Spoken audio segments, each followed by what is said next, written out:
Hello everyone, this is Charu Gupta and आज के session में हम लोग बात करेंगे यूनाइटेड नेशन सिक्योरिटी काउंसिल की एक स्टेटमेंट की जो कि इनके द्वारा जारी की गई है पहलगाम टेरर अटैक को लेकर। दोस्तों, आप सभी जानते हैं कि United Nation Security council UN का एक बहुत ही इंपॉर्टेंट ऑर्गन है। जब भी इस तरीके का कोई टेरर अटैक होता है तो यूनाइटेड नेशन सिक्योरिटी काउंसिल के द्वारा एक स्टेटमेंट जारी की जाती है और इस तरीके की स्टेटमेंट वैश्विक स्तर पर काफी इंपॉर्टेंट मानी जाती है।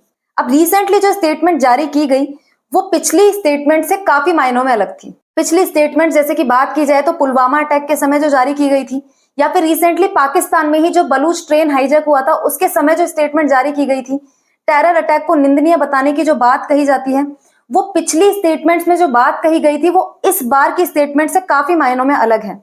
कैसे अलग है, क्यों अलग है, ये सारी चीजें आज के सेशन में हम लोग देखेंगे। तो चलिए शुरुआत करते हैं।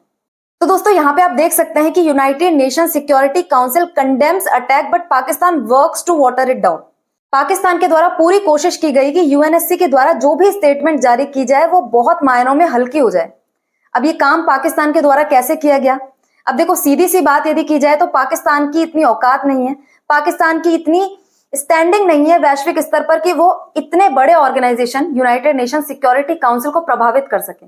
तो इसके लिए उसने सहारा लिया अपने लॉन्ग स्टैंडिंग फ्रेंड या फिर मित्र चाइना का, जो कि इस तरीके के मुद्दे पर पाकिस्तान का साथ देता हुआ हमेशा पाया जाता है। जब भी इंडिया कोशिश करता है कि पाकिस्तान बैक्ड टेरर आउटफिट को वैश्विक स्तर पर कंडेम किया जाए तो चाइना पाकिस्तान की इस जगह पर हेल्प करने के लिए जरूर आता है। अब चाइना ऐसा क्यों कर पाता है? क्योंकि यदि आप इस चीज के लिए स्ट्रक्चर समझे यूएनएससी का, तो आप देखेंगे कि यूएनएससी के 5 जो परमानेंट मेंबर्स हैं, यूएनएससी में 5 परमानेंट मेंबर्स होते हैं और 10 नॉन परमानेंट या फिर अस्थायी सदस्य हैं। तो जो 5 स्थायी सदस्य हैं उसमें चाइना का नाम आपको देखने को मिलेगा। बाकी देशों की यदि बात की जाए तो फ्रांस, रशिया, यूनाइटेड किंगडम और यूनाइटेड स्टेट्स भी इसमें शामिल है।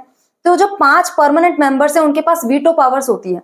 तो चाइना अपनी वीटो पावर का इस्तेमाल करके जब भी भारत किसी भी टेरर ऑर्गेनाइजेशन को जो कि पाकिस्तान के द्वारा बैक किया गया है उसको कंडेम करने की कोशिश करता है, तो चाइना पाकिस्तान का साथ देके उसे बचा लेता है।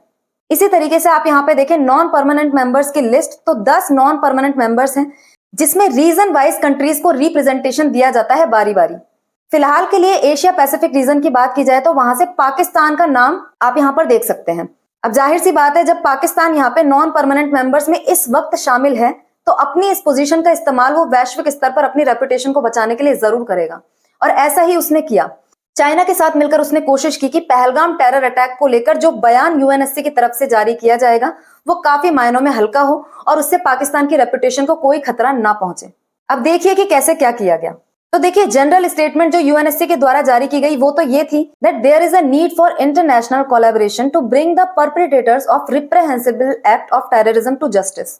मतलब कि इस तरीके का जो निंदनीय कार्य किया गया है, इस तरीके के एक्ट में जो भी लोग इन्वॉल्व थे उनकी कड़ी निंदा यूएनएससी के द्वारा की जाती है। ये बात तो जनरली यूएनएससी के द्वारा बोली गई।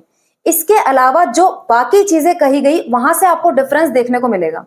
जैसे कि 2019 में जो पुलवामा अटैक था उस टाइम पे जो यूएनएससी के द्वारा स्टेटमेंट जारी की गई थी उसमें वैश्विक स्तर पर सभी देशों को यह कहा गया था कि वो गवर्नमेंट ऑफ इंडिया की प्लस रेलेवेंट अथॉरिटीज की हेल्प करें या फिर उनका सहयोग करें, उनको कोऑपरेट करें कि वो ये जो टेरर अटैक हुआ है उसके अच्छे से प्रोब कर सकें। अब यहाँ पे 2019 की बात हम लोग कर रहे हैं जिसमें गवर्नमेंट ऑफ इंडिया को डायरेक्टली हेल्प करने के लिए या फिर डायरेक्टली उनको कोलैबोरेट करने के लिए बोला गया है। तो पाकिस्तान और विश्व में जितने भी देश हैं वो गवर्नमेंट ऑफ इंडिया को डायरेक्टली कोलैबोरेट करेंगे जिससे कि इस अटैक की निष्पक्ष रूप से जांच की जा सके।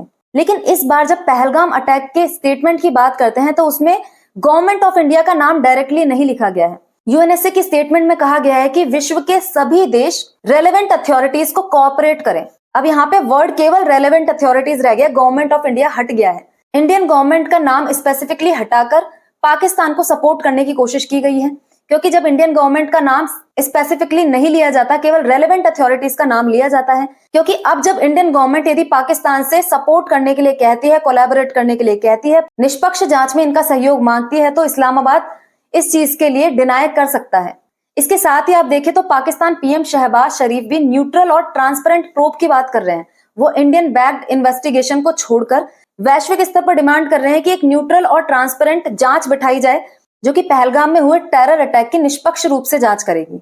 तो दोस्तों ये जो छोटी छोटी डिटेल्स हैं वैश्विक स्तर पर काफी इंपॉर्टेंट हो जाती है। गवर्नमेंट ऑफ इंडिया का नाम डायरेक्टली ना मेंशन करके यूएनएससी ने सभी देशों स्पेशली पाकिस्तान को ये लीवे दे दिया है कि वो इंडियन गवर्नमेंट का डायरेक्टली सपोर्ट करने से मना कर सकते हैं। वो इंडियन गवर्नमेंट को सपोर्ट करने के लिए अकाउंटेबल नहीं है, लायबल नहीं है। इसके अलावा एक बहुत इंपॉर्टेंट चीज जो देखी गई वो ये कि पुलवामा अटैक के समय जो स्टेटमेंट जारी किया गया था उसमें यूएनएससी ने जैश ए मोहम्मद का नाम स्पेसिफिकली लिया था। एक टेरर ऑर्गेनाइजेशन जैश ए मोहम्मद, उसे स्पेसिफिकली कोट किया गया था। लेकिन इस बार पहलगाम अटैक के समय किसी भी टेरर ऑर्गेनाइजेशन का नाम स्पेसिफिकली मेंशन नहीं किया गया है।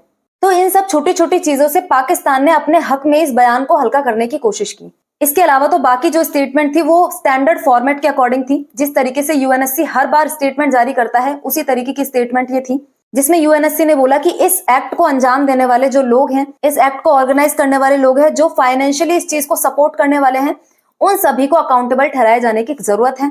इसके साथ ही यूएनएससी ने अपील की कि जब तक की ये डेवलपमेंट चल रही है, जब तक ये प्रोब्स कंडक्ट की जा रही है, उतने इंडिया और पाकिस्तान अपने रीजन में रेस्ट्रेंट रखे थोड़ा सा और सिचुएशन को एस्केलेट ना होने दें, जिससे कि चीजें आगे ज्यादा खराब ना हो। तो दोस्तों हमने देखा कि किस तरीके से पाकिस्तान ने चाइना के सपोर्ट से यूएनएससी में अपनी रेपुटेशन को बचाया। लेकिन देखा जाए तो वैश्विक स्तर पर पाकिस्तान की इस समय पर जो पोजीशन है, विश्व में कोई भी देश पाकिस्तान को इस वक्त सपोर्ट नहीं कर रहा है। पाकिस्तान वैश्विक स्तर पर काफी अलग थलग इस वक्त देखा जा रहा है। हर कंट्री, चाहे वो पाकिस्तान के अलाय कंट्री ही क्यों ना हो, जैसे टर्की हो गया, सऊदी अरेबिया हो गया, वो सब इस पहलगाम टेरर अटैक में इंडिया के साथ खड़े हैं। वो इंडिया को सपोर्ट कर रहे हैं, इंडिया से कह रहे हैं कि इस तरीके की सिचुएशन में हम आपके साथ खड़े हैं। तो पाकिस्तान तो वैसे ही वैश्विक स्तर पर अलग थलग हो चुका है। अब यूएनएससी का इस्तेमाल करके वो अपने हक में चीजें भले ही करना चाह रहा है, लेकिन यूएनएससी के बारे में भी सब लोग जानते ही हैं, आज के टाइम पे इतना कोई स्टैंड उसका रह नहीं गया है। वैश्विक स्तर पर जितनी भी घटनाएं हमें देखने को मिल रही है, चाहे वो यूएसए चाइना ट्रेड वॉर हो, चाहे रशिया यूक्रेन वॉर हो, चाहे इजराइल और हमास का वॉर हो, और अब भारत और पाकिस्तान का वॉर, इन सभी चीजों में यूएनएससी का रोल बहुत ही नेग्लिजिबल है। या फिर हम कहें कि यूनाइटेड नेशंस इन चीजों में कुछ भी इफेक्टिव रूप से कर नहीं पा रहा है। तो यदि पाकिस्तान रोध होकर यहाँ पे अपने हक में चीजें करवाने में सक्षम हो भी गया तो भी कोई बहुत बड़ी बात है नहीं। इंडिया के पास बहुत चीजें हैं करने के लिए और इंडिया को वैश्विक स्तर पर सपोर्ट अभी भी हासिल है। तो दोस्तों आज के सेशन में इतना ही है। इंडिया किस तरीके से आगे कदम उठाता है, किस तरीके की चीजें आगे अनफोल्ड होती है, वो आगे आने वाले सेशंस में हम लोग देखते रहेंगे। यदि वीडियो अच्छी लगी है तो लाइक, शेयर और सब्सक्राइब करना मत भूलना। मिलते हैं किसी नेक्स्ट मुद्दे के साथ अगली वीडियो में। Thank you very much.